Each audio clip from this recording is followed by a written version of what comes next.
To put this all in context, we have Beth Fredrick, the Executive Vice President of International Women's Health Coalition. She has worked for over 2 decades to advance sexual and reproductive health and rights, working in partnership with women's organizations, world leaders, health professionals, the media, and advocates. Beth has helped focus on the needs of women and girls throughout the world. She is the author and co-author of numerous articles and publications on topics such as unsafe abortion, HIV/AIDS in developing countries, the sexual and reproductive health of Latinas in the United States, and gender, and online legal resources related to reproductive rights. She holds a BA in English Literature from the University of Wisconsin, and welcome.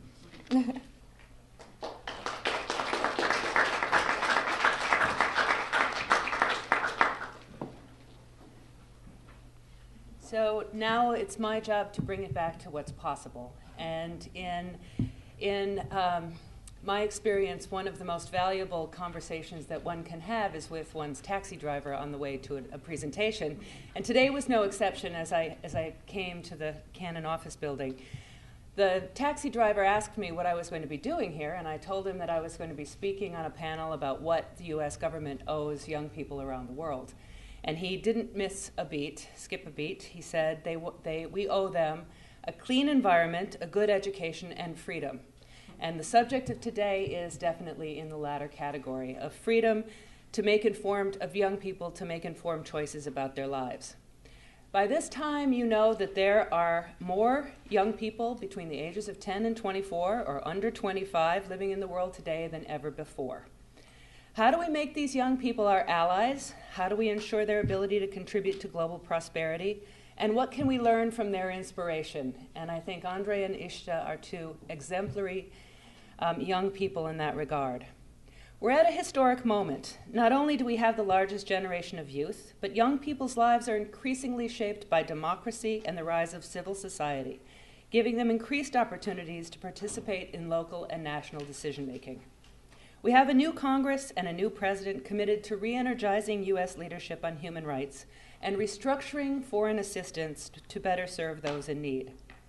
We have global momentum on key multilateral initiatives to which the United States government has already pledged its support.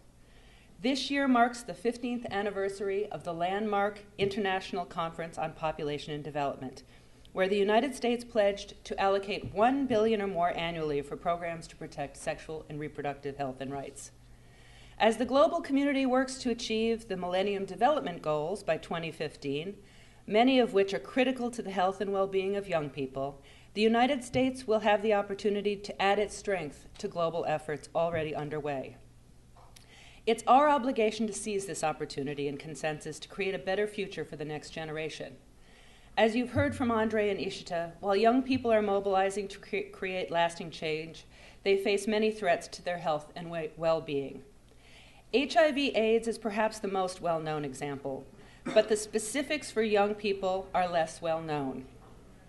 Last summer, I visited Swaziland, a small country embedded within South Africa and with the world's highest HIV prevalence. The epidemic there is permanently changing the structure of Swazi society. The likelihood of reaching age 40 in Swaziland has steadily decreased from 80% in 1997 to 30% in 2000. If we don't act now, in 2050, less than 20% of young women will reach the age of 40. This is not freedom. This is a perversion of freedom and a cruelty that can be avoided. What can be done? Now is the time to rebrand the United States as a global force for security, the protection of human rights, and investment in young people.